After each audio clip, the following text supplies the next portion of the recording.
Primero que nada, darte de nuevo la bienvenida a esta tu casa y con gusto saludar a tus seguidores de Hablemos de. Y pues sin más preámbulo, hablemos de manejo y prevención del asma.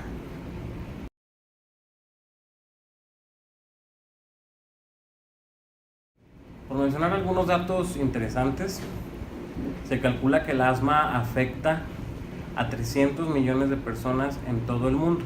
Es el 1 al 18% de prevalencia, dependiendo de la serie revisada en cada país. Y pues obviamente constituye un grave problema de salud a escala mundial, ya que afecta a todos los grupos de edad, es decir, no tiene preferencia por niños, mujeres, hombres, afecta a todos por igual. Tiene una prevalencia que ha ido en aumento en muchos países en desarrollo. Obviamente los costos de tratamiento también se han ido elevando y estos tienen un impacto cada vez mayor, sobre todo para los pacientes y para la sociedad. El asma sigue suponiendo una carga difícil de sostener para todos los sistemas de salud pública como consecuencia de la pérdida de productividad laboral, por la incapacidad que produce y sobre todo por el impacto en el ámbito familiar. Contamos con un movimiento en relación a esta problemática que es el asma, que es denominada la Iniciativa Global para el Asma, la cual se creó para incrementar la concientización sobre el asma, sobre esta problemática, entre los profesionales de la salud, las autoridades en salud pública y la sociedad en general. De esta manera, lo que pretendía la Iniciativa Global para el Asma era mejorar los mecanismos de prevención y el manejo, sobre todo del asma, por medio de un esfuerzo coordinado. Además, la GINA, por sus siglas en inglés, elabora informes científicos sobre el asma, fomenta la divulgación y la aplicación de las guías o recomendaciones de tratamiento para poder aplicarlas en nuestros pacientes.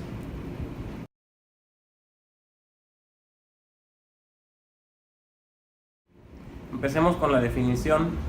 Bueno, el asma es una enfermedad crónica, frecuente, es potencialmente grave ya que provoca síntomas respiratorios caracterizados por limitación de la actividad física y exacerbaciones, que también son llamadas crisis asmáticas o ataques o brotes, es decir, una exacerbación o un brote es un empeoramiento agudo de los síntomas comparados con la función pulmonar que tenía el paciente previo a la crisis y que en ocasiones pueden ser la manifestación inicial del asma y en ocasiones también requieren asistencia médica urgente y que pueden llegar a ser mortales.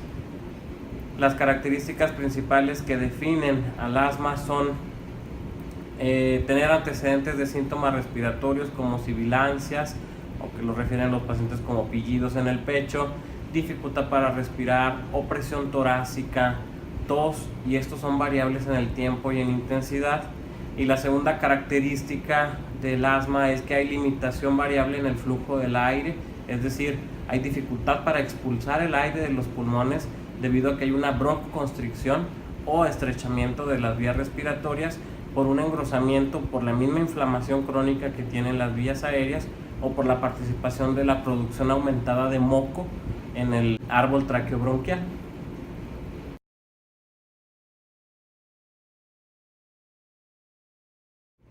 En el papel de la prevención, es necesario conocer que existen factores que precipitan las llamadas crisis de asma o brotes, porque en la manera en que nosotros conozcamos qué mecanismos pueden desencadenar el asma, nosotros podemos prevenir sobre todo la aparición de las crisis asmáticas.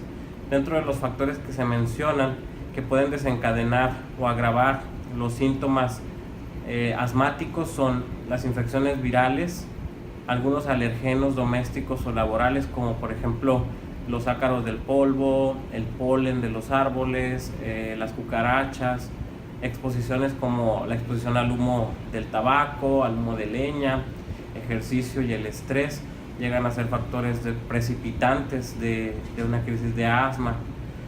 Obviamente, estas respuestas de crisis de asma van a ser más frecuentes en aquellos pacientes que no llevan ningún control, y algunos medicamentos también pueden inducir o desencadenar el asma. Por ejemplo, tenemos algunos medicamentos que se utilizan para tratar la hipertensión, arterial, como son los betabloqueadores, el metoprolol, propanolol, atenolol, y por ejemplo el ácido desalicílico y los antiinflamatorios no esteroideos que están relacionados con la aspirina, también se ha visto que tienen precipitación de crisis de asma.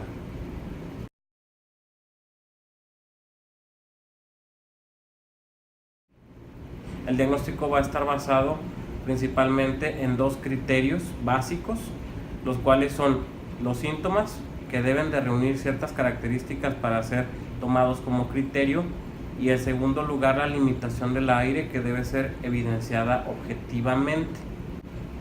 En relación a los síntomas, para decir que son típicos de asma o sugerentes de asma, pues vamos a encontrar que el paciente presenta sibilancias, dificultad respiratoria, la opresión torácica y la tos. Generalmente los pacientes o las personas asmáticas manifiestan más de uno de estos síntomas, es decir, puede llegar con sibilancias o pillido y dificultad para respirar, o con sibilancias y tos, o con dolor torácico y tos, y todo esto puede ser sugerente de asma. Los síntomas, otra de las características que deben de tener, es que aparecen de forma variable, que son impredecibles a lo largo del tiempo y que varían en intensidad, no siempre se presentan de igual forma. Además, tienden a empeorar con frecuencia por la noche o al despertarse, y los síntomas suelen ser desencadenados por algún factor, por ejemplo el ejercicio, la risa, los alérgenos como ya vimos, el polvo, el aire frío, y los síntomas aparecen o se agravan con frecuencia con las infecciones virales. En cuanto al segundo criterio, nosotros debemos de reunir evidencia indicativa de una limitación variable en el flujo del aire, es decir, no podemos conformarnos con que el paciente nos diga que tiene dificultad para expulsar el aire de los pulmones, sino que tenemos que hacerlo de una manera objetiva.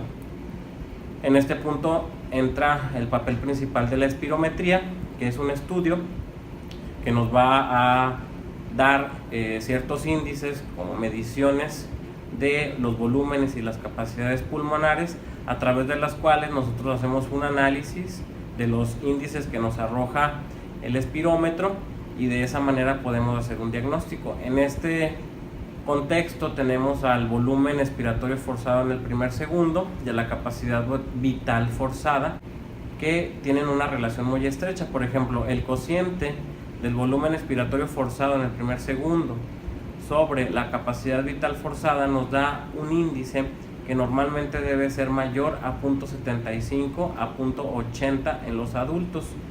Si este cociente del volumen expiratorio forzado en el primer segundo sobre la capacidad vital forzada es menor, es sugerente de limitación en el flujo del aire expiratorio. También podemos documentar en los pacientes con asma una variación de la función pulmonar, es decir, hay un aumento del volumen expiratorio forzado en el primer segundo que tiene que ser mayor de un 12% o mayor de 200 mililitros después de la inhalación de un broncodilatador, y a esto es a lo que nosotros llamamos que hay cierta reversibilidad con broncodilatador, que es un criterio muy importante para asma. También puede ser utilizado como criterio de limitación en el flujo del aire el aumento del volumen expiratorio forzado en el primer segundo en más de un 12%, como ya lo mencionamos, o 200 mililitros con respecto al valor basal, después de 4 semanas de tratamiento antiinflamatorio, siempre tomando en cuenta que no haya en relación infecciones respiratorias, ya que si hay alguna infección respiratoria agregada en ese momento que se realiza el estudio, nos puede dar resultados que no sean satisfactorios. También debemos de tomar en cuenta que es posible que haya la necesidad de repetir las pruebas durante los síntomas, a la primera hora de la mañana o después de interrumpir los broncodilatadores, siempre y cuando el paciente nos lo permita, ya que no en todos los casos vamos a tener el criterio de reversibilidad con broncodilatador, pero esto no quiere decir que no se trate de un asma, porque si tenemos alta sospecha podemos encontrar la disponibilidad de otras pruebas, como las pruebas de provocación bronquial, solicitar niveles de inmunoglobulina E o eosinófilos en moco nasal, que nos pueden orientar hacia otro tipo de etiología asmática. Por lo tanto, el diagnóstico de asma debe confirmarse, y la evidencia en la que se basa, es decir, El estudio espirométrico debe de quedar documentado en el expediente del paciente para que nos sirva como referencia para el futuro para estar llevando el control de su enfermedad. Idealmente, la espirometría debería realizarse antes de iniciar cualquier tratamiento de control, aunque la urgencia en ocasiones evita que esto se realice de esta manera. Generalmente la exploración física de las personas con asma suele ser normal, aunque el hallazgo más frecuente son las sibilancias durante el proceso de auscultación, especialmente durante la expiración forzada. Y de los estudios de gabinete, por ejemplo la radiografía de tórax, también se puede encontrar de manera normal sin manifestar ninguna característica propia que sea indicadora de asma. Los laboratorios por sí, a menos que haya alguna infección agregada, no van a mostrar ninguna alteración.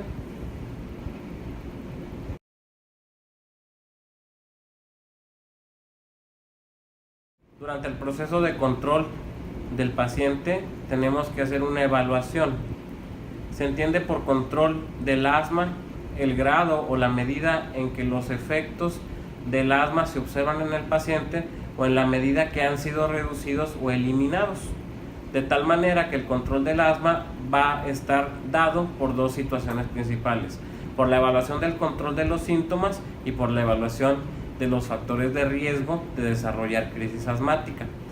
En relación al control de los síntomas, tenemos que hacer una evaluación cada vez que acude el paciente con nosotros a la consulta para preguntarle cómo ha estado durante las últimas 4 semanas. En relación a esto podemos hacerle 4 cuestionamientos sencillos. Por ejemplo, si ha presentado síntomas durante el día más de 2 veces por semana, si ha tenido algún despertar nocturno por el asma, si ha tenido necesidad de utilizar medicamento sintomático más de 2 veces por semana, o si ha tenido alguna alimentación en su actividad física secundario al asma. Si el paciente no presenta ninguno de estos, quiere decir que está bien controlado. Pero si el paciente nos responde que sí a 1, a 2 de estas 4 preguntas, podemos decir que el paciente se encuentra parcialmente controlado. Y si responde que sí a 3 o 4 de estas preguntas, definitivamente el paciente no se encuentra con un buen control de los síntomas. El otro aspecto a identificar son los factores de riesgo para una evolución desfavorable. Por ejemplo, existen ciertos factores de riesgo que nos van a hacer sospechar que el paciente va a presentarse frecuentemente con crisis asmática. Que el paciente no tenga los síntomas bien controlados. Si el paciente no se le ha prescrito los corticosteroides inhalados, o si ya se le indicaron corticosteroides inhalados, pero tiene un cumplimiento deficiente de los mismos o tiene una técnica incorrecta de inhalación. Por eso es importante que también chequemos en cada consulta cómo es que el paciente utiliza el dispositivo. También se cuenta como factor de riesgo independiente el uso elevado de broncodilatadores de acción corta, ya que hay estudios que nos dicen que hay un aumento de la mortalidad si el paciente utiliza más de un inhalador de 200 dosis al mes. Obviamente, un volumen expiratorio forzado en el primer segundo bajo también es un predictor malo de riesgo, especialmente cuando resulta ser menor al 60% del predicho. También los problemas psicológicos o socioeconómicos importantes, las exposiciones laborales o al humo del tabaco, enfermedades concomitantes como la obesidad, la rhinosinusitis, alergia alimentaria confirmada, si presenta eosinófilos en el moco nasal o el embarazo también es un riesgo independiente de presentar exacerbaciones. Otros factores son que el paciente ya haya tenido alguna intubación durante una exacerbación o brote o que haya sido admitido a una terapia intensiva. Los factores de riesgo deben de evaluarse en el momento del diagnóstico y periódicamente, sobre todo en los pacientes que presentan exacerbaciones. Por eso se hace recomendación que se determine el volumen expiratorio forzado en el primer segundo al comienzo del tratamiento y se puede repetir a los 3 o 6 meses de tratamiento de control y después cada año para llevar un registro del volumen expiratorio forzado en el primer segundo, que como ya vimos, si es menor del 60% del predicho, tiene mayor riesgo de presentar exacerbaciones.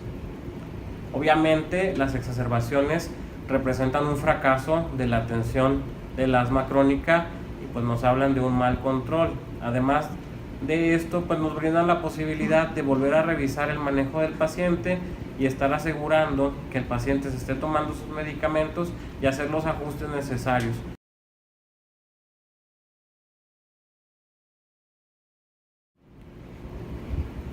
Una vez iniciado el tratamiento antiasmático, las decisiones que vamos a tomar en relación al tratamiento las vamos a basar en un ciclo de evaluación, ajuste del tratamiento y revisión de la respuesta. Estos 3 pasos los vamos a hacer en cada cita que veamos a nuestro paciente.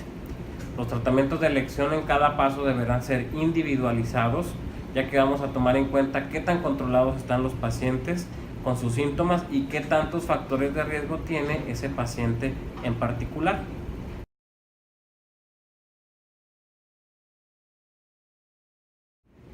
En relación a la evaluación, que es el primer paso de este ciclo, tenemos el diagnóstico, el control de los síntomas y factores de riesgo. Tenemos que evaluar la técnica de inhalación y el cumplimiento terapéutico del paciente y las preferencias que tiene este paciente para el uso de medicamentos. Después de evaluar esto, vamos a hacer ajuste del tratamiento de acuerdo a esas preferencias. En este ajuste del tratamiento vamos a hacer el ajuste de las dosis y el tipo de medicamento que le vamos a administrar. Y en el último paso, que es la revisión de la respuesta, lo vamos a hacer en cada cita que se presente nuestro paciente a través de las preguntas sobre los síntomas, cuántas exacerbaciones ha presentado en el último mes y los efectos secundarios que haya presentado por los medicamentos. Y volvemos a repetir: evaluar, ajustar y revisar el tratamiento.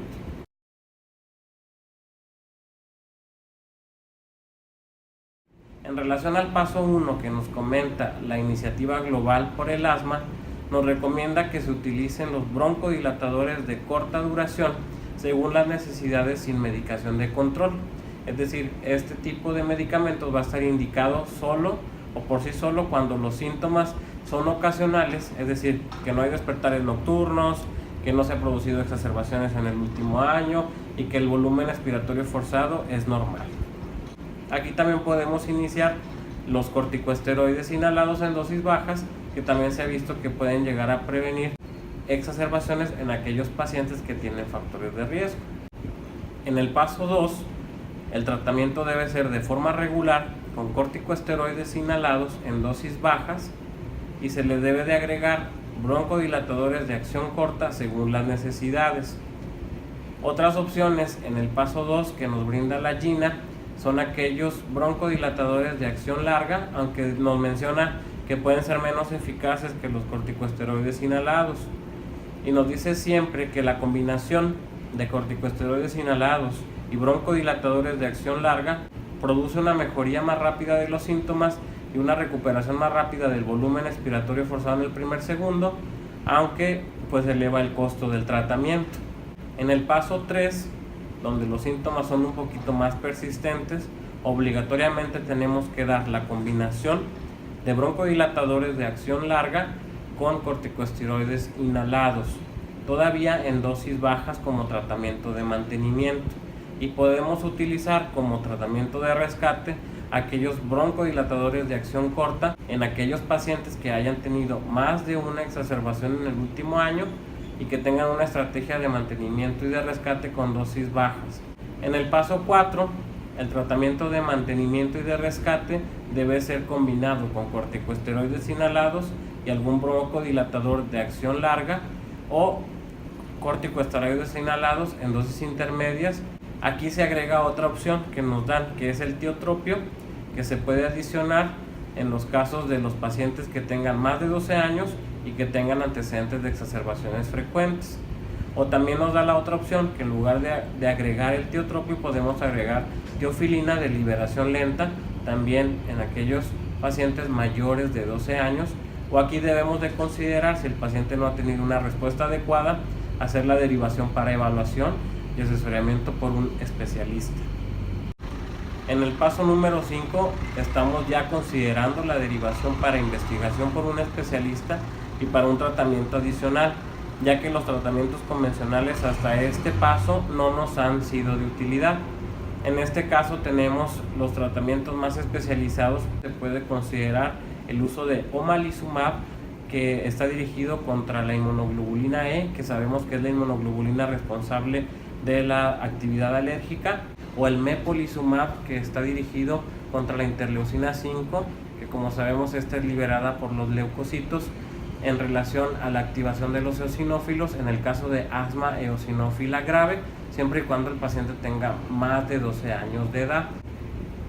La gravedad del asma la podemos evaluar de manera retrospectiva a partir del nivel del tratamiento necesario para controlar los síntomas y las exacerbaciones. Es decir, un asma leve lo podemos considerar como aquel que puede controlarse con los pasos 1 o 2 de tratamiento, y el asma grave es aquella que requiere de los pasos 4 o 5 de tratamiento para poder mantener el control de los síntomas. ¿Con qué frecuencia debe revisarse a los pacientes con asma? Preferentemente, los pacientes deben ser revisados de 1 a 3 meses después del comienzo del tratamiento y cada 3 a 12 meses a partir de entonces, a menos que el paciente esté, por ejemplo, sea una embarazada, circunstancia en la que debe hacerse una revisión cada 4 a 6 semanas. Después de una exacerbación, si el paciente se presentó a la sala de urgencias por una crisis asmática, la frecuencia de revisiones debe aumentar. Por lo menos después de la exacerbación se debe de ver a la semana de haber resuelto la exacerbación, y después deben hacerse revisiones más frecuentes hasta considerar que los síntomas, los factores de riesgo y la función pulmonar están bajo control. Es importante identificar a los pacientes que tienen riesgo de muerte relacionada con el asma, porque estos pacientes en riesgo tenemos que valorarlos más frecuentemente que otros que no los tienen.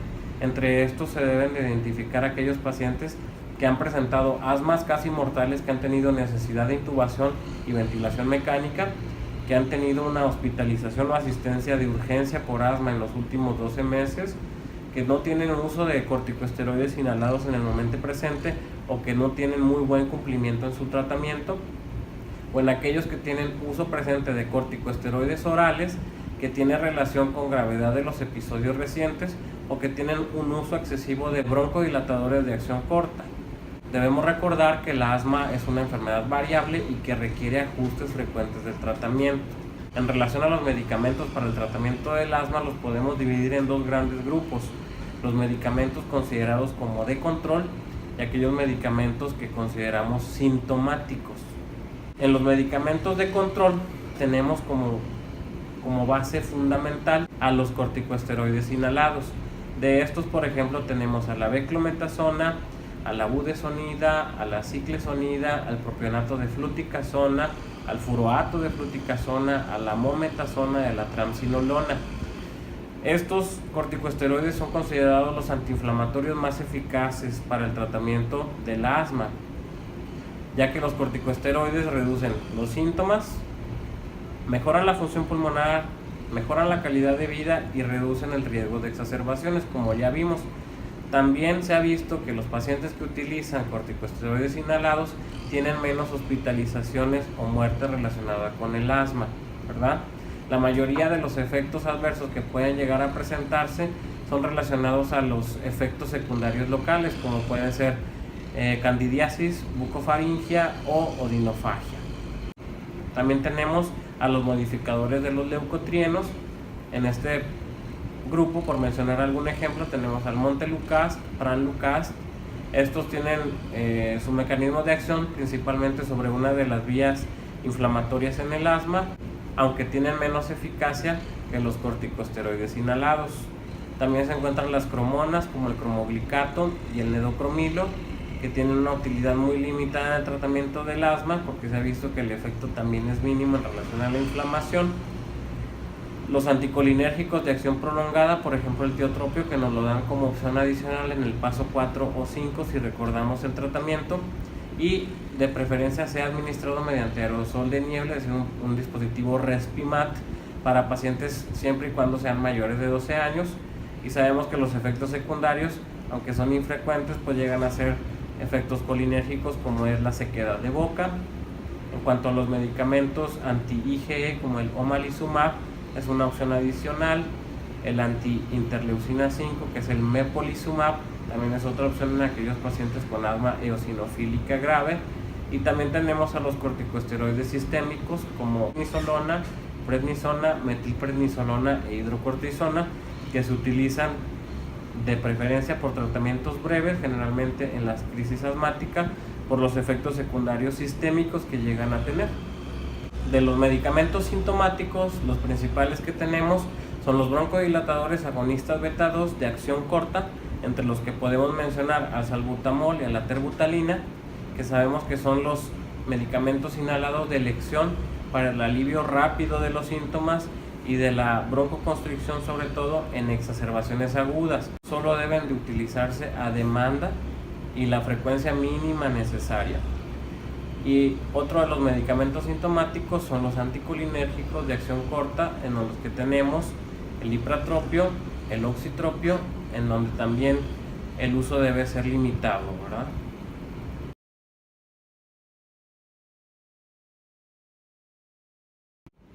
Lo importante de esta plática es dar a conocer a los pacientes asmáticos las pautas que determinan si su enfermedad está controlada, porque si vemos que está acudiendo a urgencias frecuentemente o que tiene síntomas frecuentes, algo está ocurriendo, es momento de solicitar ajuste.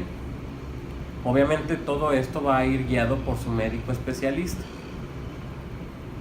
Bueno, así terminamos otro tema, como siempre dándole las gracias por la atención prestada y deseando vernos pronto con otro tema.